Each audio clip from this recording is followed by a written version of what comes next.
जो मूल श्लोक में आया था, मनश्चक्षुरादेर वियुक्तः स्वयं यो, जो मन चक्षु आदि से वियुक्त है। इस वियुक्त शब्द का अर्थ कर रहे थे परिच्छिन्न, व्यतिरिक्त, व्यतिरिक्तः।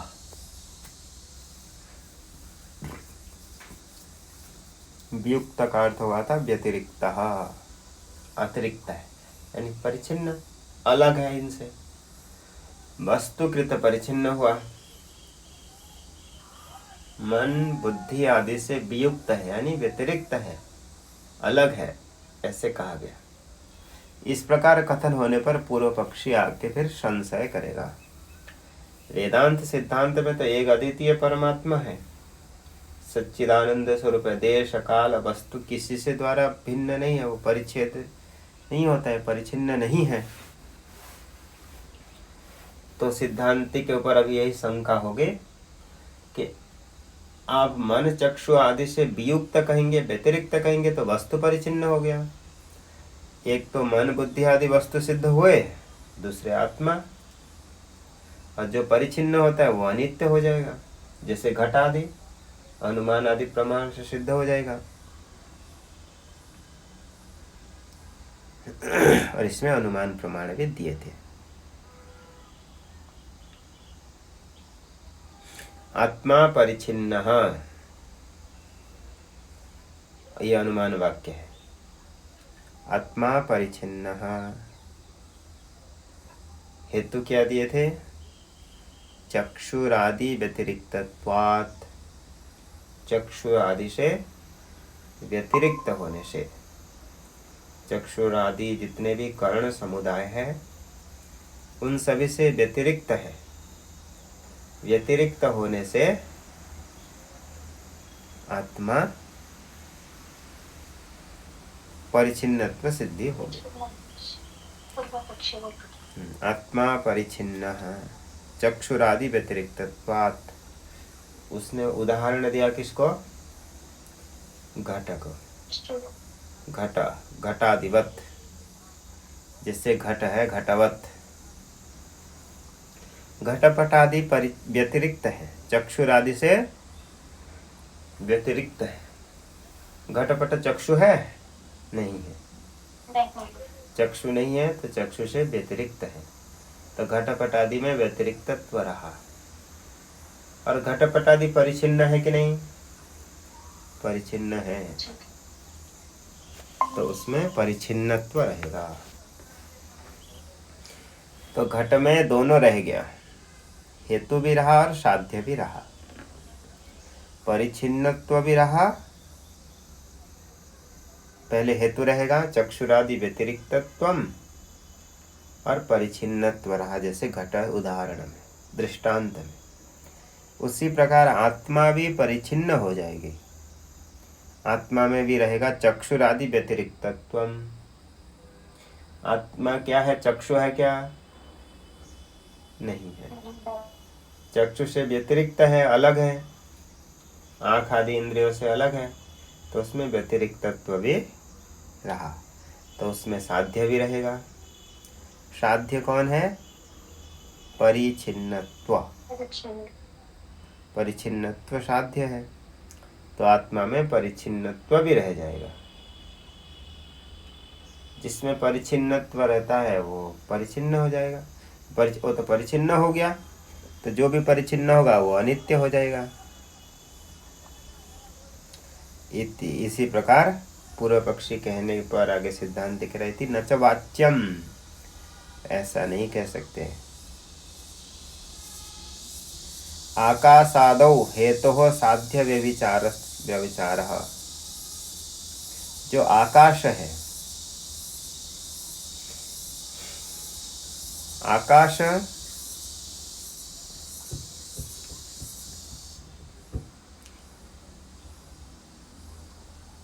चक्षुरादि से भिन्न है। आकाश से दृष्टांत दिखा रहे हैं, आकाश में दिखा रहे हैं व्यभिचार।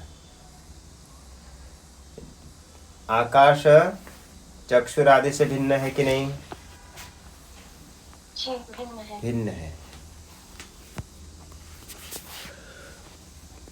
और उसी आकाश में चक्षुरादि परिच्छिन्नत्व भी रहा,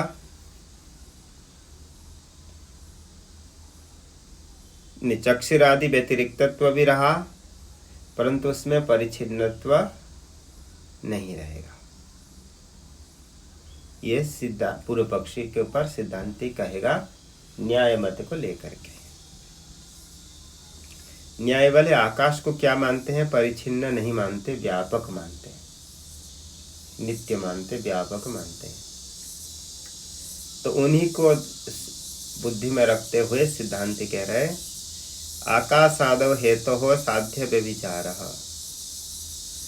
हेतु तो रह गया परंतु साध्य नहीं रहा आकाश में। तो साध्य के अभाव में जो हेतु रह जाता है उस हेतु को क्या कहते हैं?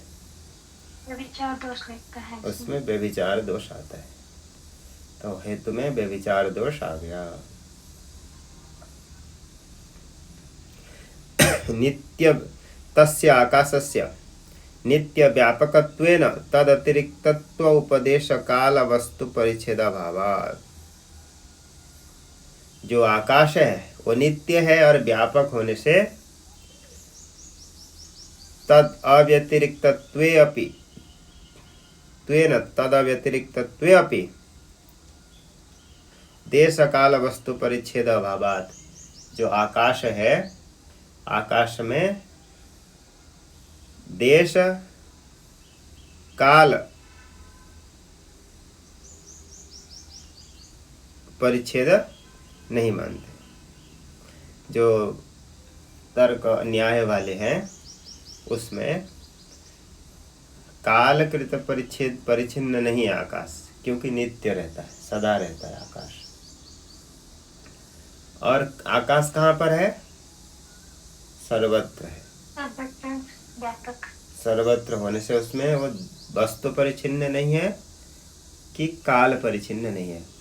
तो आकाश में क्या मिल गया? हेतु तो रह गया, चक्षुरादि व्यतिरिक्तत्व तो रहा, हेतु रहा, परंतु परिच्छिन्नत्व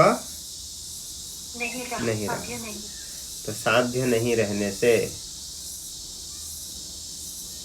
क्या हो गया? साध्य के बिना हेतु रह गया। ऐसे हेतु को कहा जाता है व्यभिचार दोष आ गया हेतु में, तो व्यभिचारी हेतु कहा जाता है। तो व्यभिचारी हेतु होने से इसी अनुमान जो पूर्व पक्षी दिया था वो अनुमान ठीक नहीं है, ये सिद्धांति ने कहा। अथवा एक प्रकार से ये समाधान दे दिए थे, अथवा दूसरा स्वयं भी कारण बता रहे हैं। अभी किसके अर्थ का भी विचार कर रहे हैं? जो मूल श्लोक में जो आया मनश्चक्षुरादिर वियुक्तः स्वयं यो, मन चक्षु आदि से जो वियुक्त है। जब ऐसे कहने पर पूर्व पक्षी ने कहा था वियुक्त होगा तो चक्षुरादि से भिन्न होगा तो अनित्य हो जाएगा। इस प्रकार के होने पर सिद्धांति अपना, ये तो न्याय वालों के दृष्टि से समाधान दिया था दूसरे के तरीके से। अभी स्वयं बता रहे हैं, अपनी वेदांत सिद्धांत के अनुसार उसका समाधान बता रहे हैं। देखिए, अथवा स्वयं एवं उत्तरमाह, स्वयं ही मूल में इसका समाधान बता दिए हैं। क्या है? मनश्चक्षुरादेर मनश्चक्षुरादि ही, जो आत्मा है मनश्चक्षुरादि है, मनश्चक्षुरादि के मनश्चक्षुरादि ही, मनश्चक्षुरादि का आदि है, वो कारण है, अधिष्ठान है। अधिष्ठान होने से उससे व्यतिरिक्त तो होगा ही होगा, क्योंकि अध्यस्त से अधिष्ठान क्या होता है? व्यतिरिक्त होता है।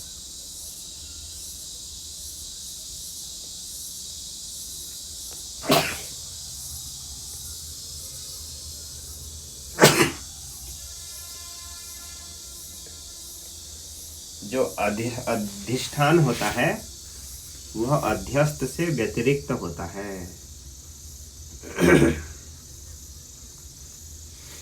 उसको लेकर के यहाँ पर समाधान देंगे। मनश्चक्षुरादि मनश्चक्षुरादि, आत्मा मनश्चक्षुरादि से व्यतिरिक्त है, अलग है। क्यों है? क्योंकि आत्मा जो है मनश्चक्षुरादि का अधिष्ठान है। अधिष्ठान होने से अध्यस्त से तो व्यतिरिक्त होना चाहिए कि नहीं होना चाहिए? जी, होना चाहिए। व्यतिरिक्त होना ही चाहिए, नहीं तो अध्यस्त से व्यतिरिक्त नहीं होगा तो अध्यस्त वस्तु तो नाश हो जाता है, अधिष्ठान का नाश नहीं होता है। तो मनश्चक्षु आदि से तो व्यतिरिक्त होना ही चाहिए। अथवा स्वयमेव उत्तरमाह मनश्चक्षुरादेर मनश्चक्षुरादि, मनश्चक्षु आदि का भी जो मनुष्य कारण है वह है आत्मा, इसलिए व्यतिरिक्त कहा। अयम अर्थ, इसको अर्थ थोड़ा विस्तार से बता रहे हैं। यद्यपि आत्मा मनश्चक्षुरादि व्यतिरिक्तः, यद्यपि आत्मा मनश्चक्षुरादि से व्यतिरिक्त है, तथापि तेषां मनश्चक्षुरादीनां आत्मनि अध्यस्तत्वेन रज्जु सर्पवत् अध्यस्तस्य अधिष्ठानात् अन्यत्वाभावात् इति उक्तम पुरस्तात्। इसी विषय का तो पहले से भी बता दिए हैं कि क्या है, जो मनश्चक्षुरादि अध्यस्त वस्तु है और इनका अधिष्ठान है आत्मा। जैसे रज्जु सर्प में अध्यस्त कौन है? सर्प, अध्यस्त सर्प, सर्प, और अधिष्ठान है रज्जु। रज्जु, तो रज्जु से सर्प भिन्न है कि अभिन्न है? अभिन्न है, लेकिन अध्यस्त के कारण सीधी सी बात है। देखिए, एक ही प्रश्न में हाँ, भिन्न तो है। उत्तर एक ही सरल होगा, इतना ही होगा। भिन्न है या अभिन्न, ये इतना ही होगा। भिन्न है। देखिए, प्रश्न क्या था? रज्जु से सर्प भिन्न है कि अभिन्न है? भिन्न है। ये रज्जु सर्प स्थल में विचार प्रश्न कर रहे हैं। भिन्न ही है। रज्जु से सर्प भिन्न नहीं है, क्योंकि रज्जु के बिना सर्प वहां नहीं दिखता है। रज्जु को ढक देंगे कपड़े में तो सर्प दिखता है वहां? नहीं दिखता, नहीं दिखता। इसलिए रज्जु से भिन्न सर्प नहीं। सर्प से रज्जु भिन्न है कि नहीं?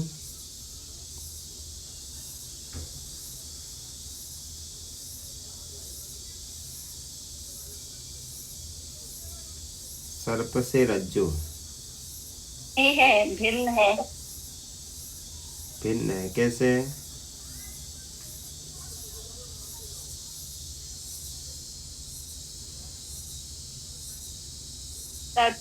रज्जु नहीं है, सर्प मिथ्या है।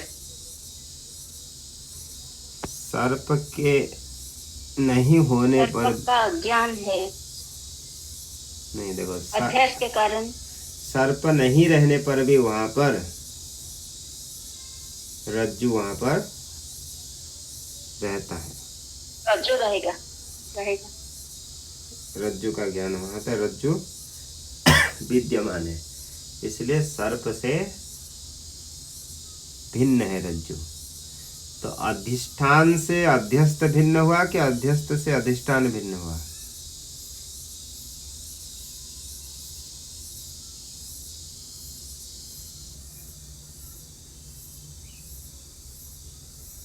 अधिष्ठान से अध्यस्त भिन्न हुआ।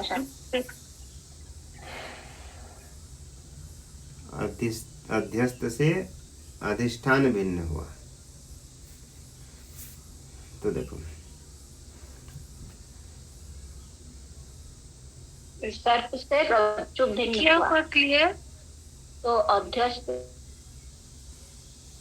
देखो प्रश्न क्या यही था। क्या सही उत्तर हुआ स्वामी जी? अध्यस्त से अधिष्ठान या अधिष्ठान से अध्यस्त, कौन? अधिष्ठान भिन्न होता है अध्यस्त से। क्लियर कीजिए, अधिष्ठान क्लियर सुनाई नहीं पड़ रहा स्वामी जी। अध्यस्त से अधिष्ठान भिन्न होता है। तो रज्जु से सर्प भिन्न है कि सर्प से रज्जु?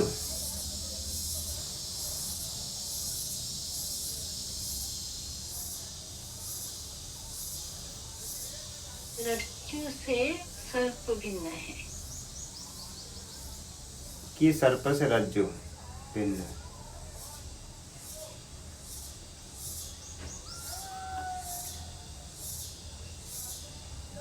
रज्जु से सर्प भिन्न है या सर्प से रज्जु भिन्न है? रज्जु अलग ना, सर्प तो स्वामी जी अधिष्ठान है। सर्प कहाँ अधिष्ठान है? सर्प में क्या इतना दिन से क्या सुन रहे? रज्जु में क्या दिखता है? रज्जु और सर्प है, वहां पर किसका भ्रम हो रहा है आपको? सर्प का। सर्प का भ्रम हो रहा है, तो अध्यस्त कौन होगा? जो भ्रम है वही अध्यस्त है। सर्प अध्यस्त है, सर्प, और अधिष्ठान है रज्जु। रज्जु है अधिष्ठान। ये तो क्लियर है, इतने दिन से ये तो क्लियर ही होना चाहिए, है भी कहाँ दिमाग सोच रहे। तो देखिए, तो अधिष्ठान से और अध्यस्त से, दोनों से, अधिष्ठान से अध्यस्त भिन्न है?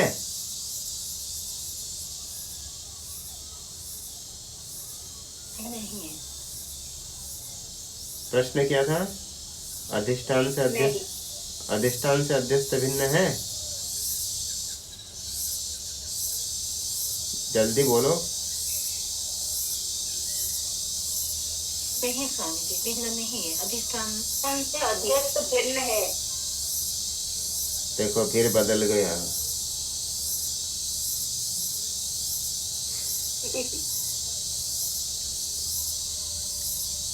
अधिष्ठान से अध्यस्त भिन्न है?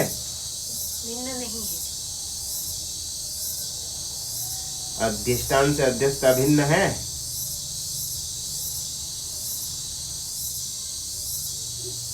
अभिन्न, अभिन्न नहीं, अभिन्न है। शब्द बड़ी कंफ्यूजिंग है सारे। अधिष्ठान से अध्यस्त भिन्न है क्या भिन्न है? भिन्न नहीं है। तो अधिष्ठान से अध्यस्त अभिन्न है?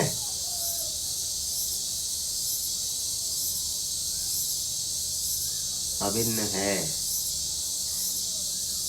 भिन्न नहीं है तो क्या है? भिन्न नहीं है। अभिन्न है। तो देखिए,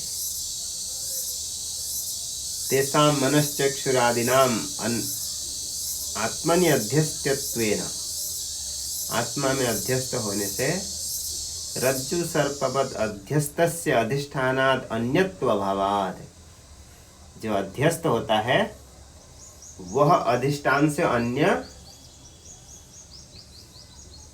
क्या नहीं होता है। अन्यत्व भावात्, अर्थात अधिष्ठान से अध्यस्त अन्य होता है? नहीं होता है। स्पष्ट हुआ? सरल सी तो बात है। अधिष्ठान से अध्यस्त भिन्न नहीं है, अन्य भिन्न का अन्य नहीं है, यही तो है बस। अभिन्न है?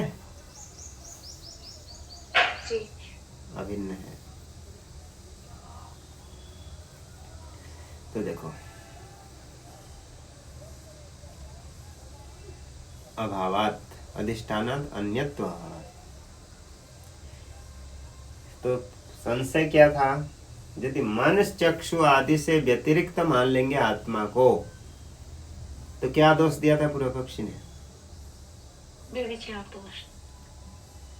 अनुमान में व्यभिचार दोष दिया था।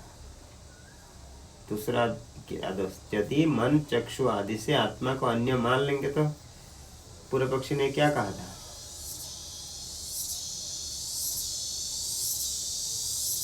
परिच्छिन्न हो जाएगी आत्मा। जी जी। आत्मा परिच्छिन्न हो जाएगी।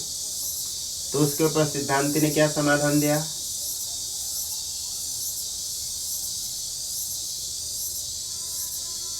आकाश के ऊपर दृष्टांत दिया था। देखो ऐसे सरल है कि जो मन चक्षु आदि है वो अध्यस्त है और आत्मा अधिष्ठान है। अधिष्ठान। अध्यस्त से अधिष्ठान तो भिन्न होता ही है, परंतु अधिष्ठान से अध्यस्त भिन्न नहीं होते हैं, इसलिए कोई परिचिन्न आदि दोष सिद्ध नहीं होगा। ठीक है।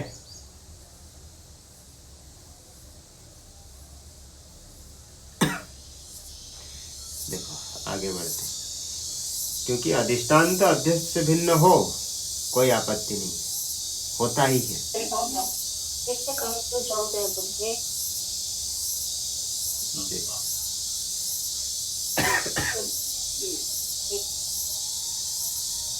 कहाँ पे कंफ्यूज हो गए?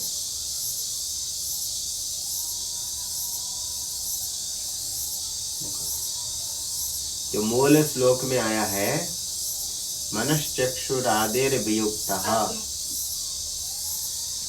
मनश्चक्षुरादि से वियुक्त है आत्मा, ऐसे ऊपर श्लोक में कहे थे।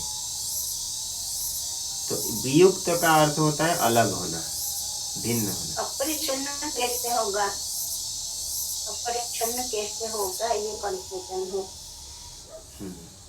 देखो परिच्छिन्न नहीं है तो अपरिच्छिन्न नहीं हुआ, हो गया। परिच्छिन्न नहीं है तो परिच्छिन्न कैसे नहीं हुआ? अपरिच्छिन्न क्यों नहीं हुआ? क्योंकि बाकी सभी वस्तु अध्यस्त है और अधिष्ठान से अध्यस्त कोई वस्तु अलग होता है? नहीं होता। अधिष्ठान से अध्यस्त वस्तु अलग नहीं होता है।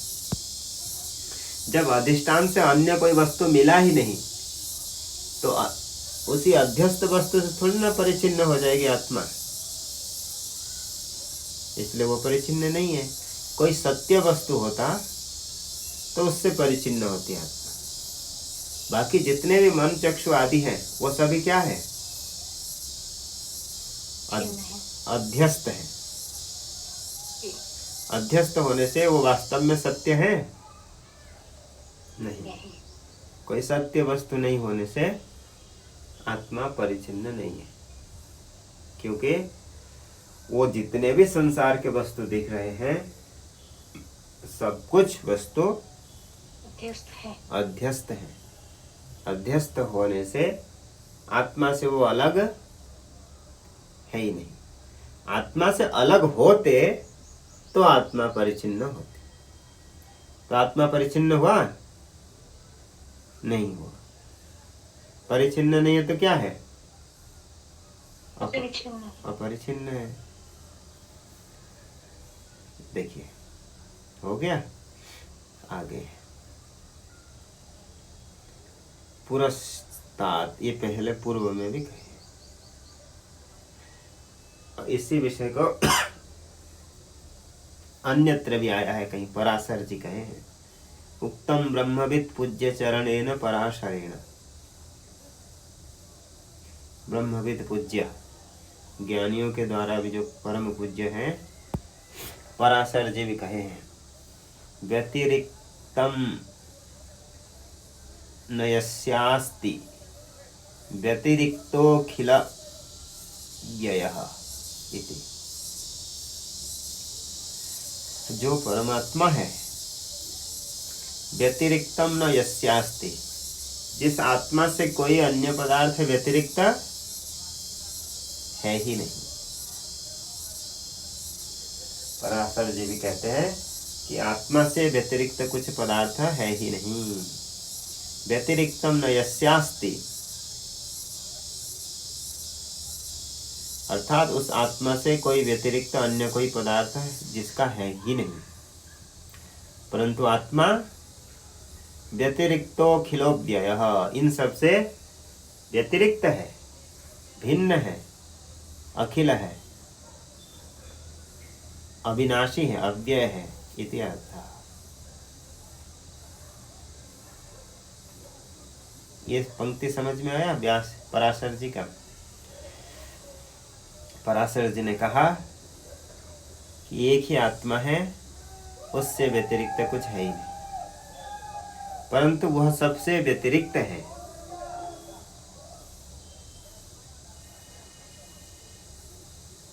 ये उन्होंने कहा। इसका भी समाधान कैसे होगा, कैसे सामंजस्य बिठाएंगे? वही अधिष्ठान और अध्यस्त के लेकर के, क्योंकि आत्मा अधिष्ठान है, इसीलिए बाकी सभी अध्यस्त हैं, तो आत्मा से कोई अलग होंगे ही नहीं। और आत्मा अधिष्ठान है, बाकी सभी अध्यस्त से व्यतिरिक्त हो जाएगा, अलग हो जाएगा। इसलिए ये पराशर जी का वाक्य में कोई विरोध नहीं है, स्वच्छ है।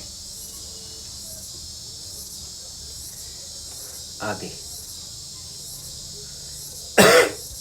इसी विषय को अन्यत्र भी संक्षेप शारीरक कहा।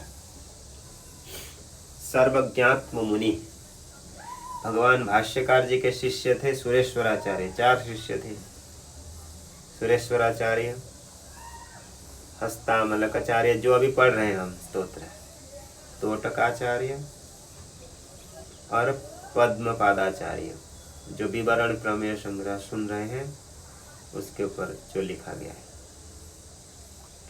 उनमें से जो सुरेश्वराचार्य जी थे उनके शिष्य थे सर्वज्ञात्म मुनि। वो एक ग्रंथ लिखे, उसका नाम है संक्षेप शारीरक, जिसको भगवान भाष्यकार जी पढ़े और बोले अरे ये तो इतना बड़ा ग्रंथ है, इसको आप संक्षेप शारीरक कह रहे हैं, ये तो बहुत बड़े शारीरक है। ऐसे बहुत प्रशंसा किए थे, यानी उनके शिष्य के भी शिष्य थे वो। तो वहां उन्होंने ये कहा है। बीच में एक पंक्ति थोड़ी सी रह गई। तेषां तत्र अध्यस्तत्वात् अधिष्ठानत्वेन अगम्य रूपो भवति इत्यर्थः।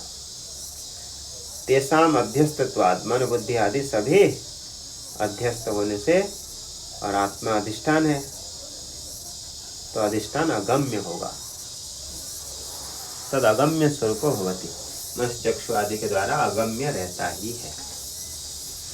इसी बात को संक्षेप शारीरककार भी कह रहे हैं। संक्षेप शारीरके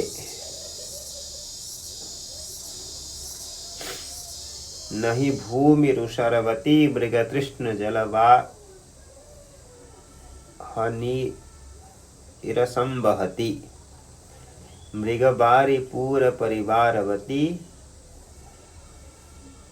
न नदी तथोषर भुवं स्पृशतीति। नहीं भूमि उषरवती मृग जल तृष्ण जल वाह नीरसंवहति। जैसे उसर भूमि में वती, भूमि उसरवती, उसर भूमि जहाँ पर खेती आदि नहीं होता है, ऐसे जो उसर भूमि वहाँ पर मृगतृष्ण जलवाह नीरसंवहति, जिसमें जैसे मरुभूमि है, मरुभूमि में मृग तृष्णा जल दिखता है चंद्र की जी, तो जैसे चंद्रमा की किरण से मरुभूमि में जल दिखता है और लगता है कि बहुत जल है। वहाँ पर दिखने वाले जल से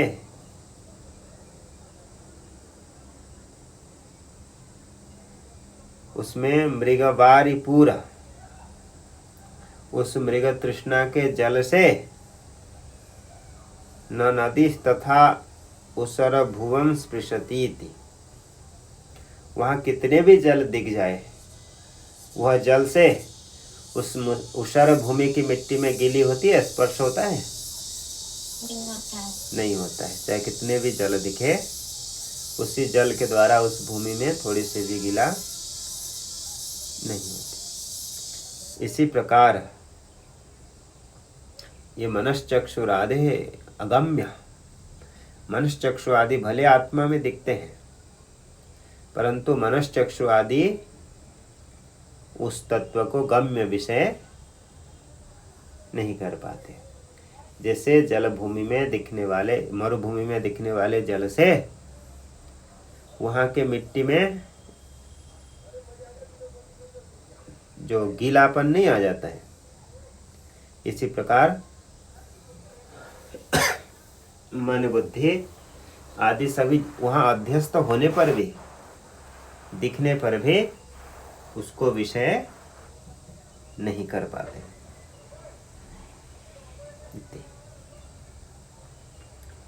भुवन स्पृशति इति, उस भूमि को स्पर्श नहीं कर पाते। इसी प्रकार मन बुद्धि आदि भी आत्मा को स्पर्श विषय नहीं करते। यहाँ तक ये तृतीय श्लोक पूरा हो गया।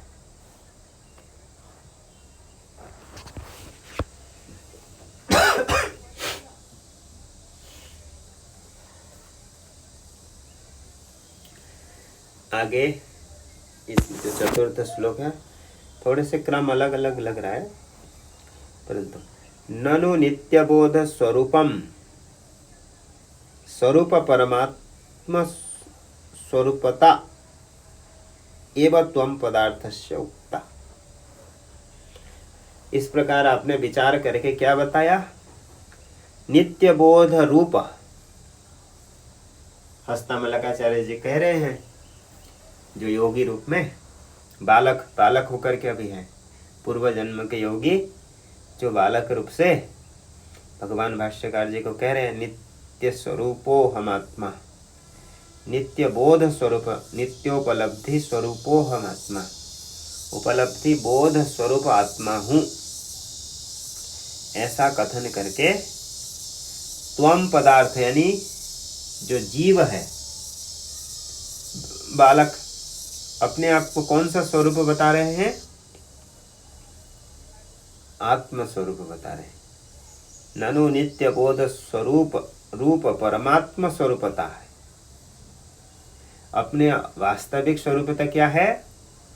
ब्रह्म रूपता है, परमात्मा स्वरूपता है। इसी विषय को वहाँ हस्तामलकाचार्य जी जो बालक रूप से हैं वो कथन करें, और वही त्वम पद का अर्थ है। जैसे तत्त्वमसि, त्वम पद का वाच्यार्थ क्या है? आत्मस्वरूप। नहीं, वाच्यार्थ क्या है? ये वाच्यार्थ लक्ष्यार्थ कुछ। त्वम पद का वाच्यार्थ क्या है? जी परमात्मा। फिर कुछ भी सोच के सुन के बोलिए। देखो, त्वम पद का वाच्यार्थ, जैसे त्वम यानी तुम, आप बोलते समय किसका बोध हो रहा है अभी? ब्रह्म जीव का, वाच्यार्थ का। लक्ष्यार्थ परमात्मा होता है, ब्रह्म होता है। लक्ष्यार्थ परमात्मा है, लेकिन वाच्यार्थ क्या है? तुम बोले तो स्वामी जी कहाँ वाच्यार्थ जीव रहता है, तुम ही तत्त्वमसि, तुम ही। हाँ, वाच्यार्थ क्या है? जैसे बोलेंगे कि आप ब्रह्म हो, आपको अभी बोला जाए कि आप ब्रह्म है, बोलने से आप यानी अभी लक्ष्यार्थ छोड़ के वाच्यार्थ लेंगे, तो वाच्यार्थ क्या है? अहंकार विशिष्ट जो चैतन्य जीव, अंतकरण आदि साहंकार विशिष्ट चैतन्य, ये होता है वाच्यार्थ। मैं बोलने से कोई ब्रह्म का भी बोध थोड़ी हो रहा है, वाच्यार्थ में नहीं हो रहा है। तो वाच्यार्थ का निरूपण करके बता रहे कि वास्तव में वाच्यार्थ का जो मूल अर्थ क्या है, वास्तविक अर्थ तो पारमार्थिक तो ब्रह्म है, लेकिन वाच्यार्थ क्या है, जीव। और त्वम पद का जो लक्ष्यार्थ क्या है, ब्रह्म। उसी ब्रह्म का कथन हुआ, लक्ष्यार्थ का कथन हुआ।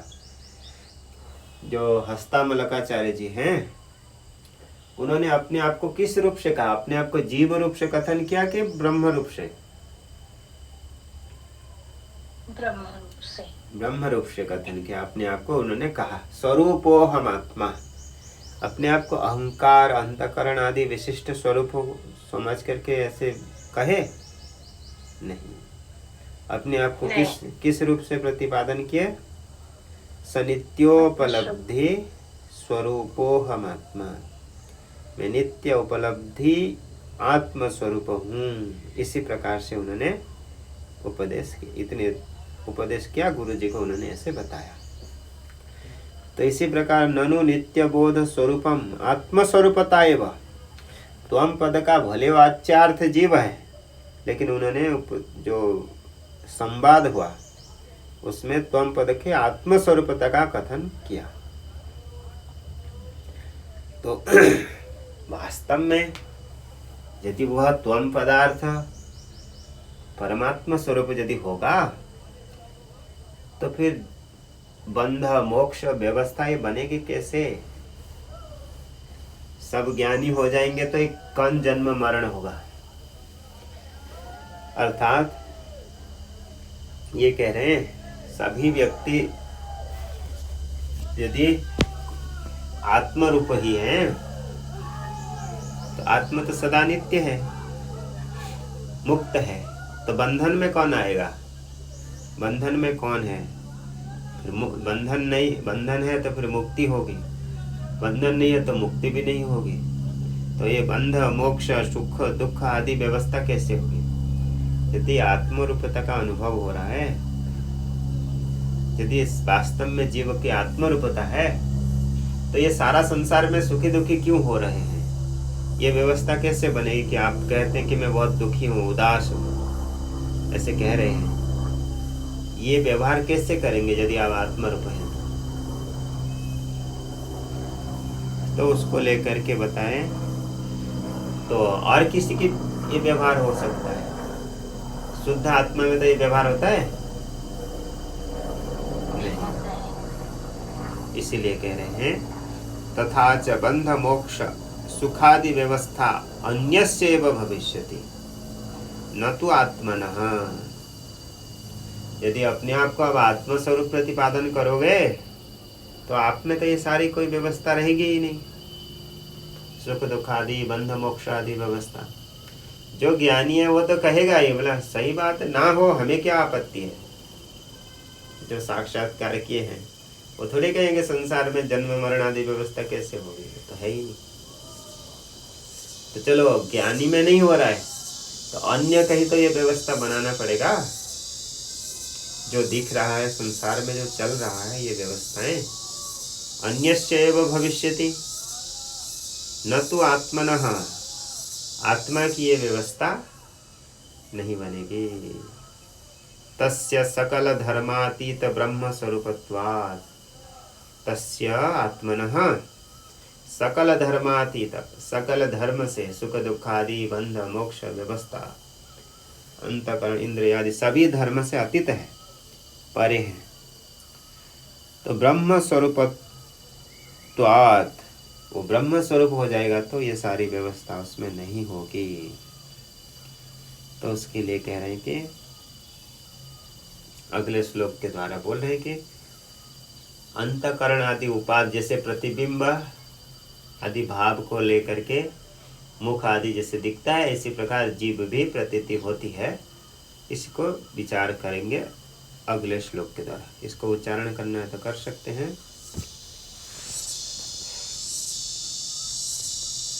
नहीं तो कल ही करेंगे इसको भी उच्चारण।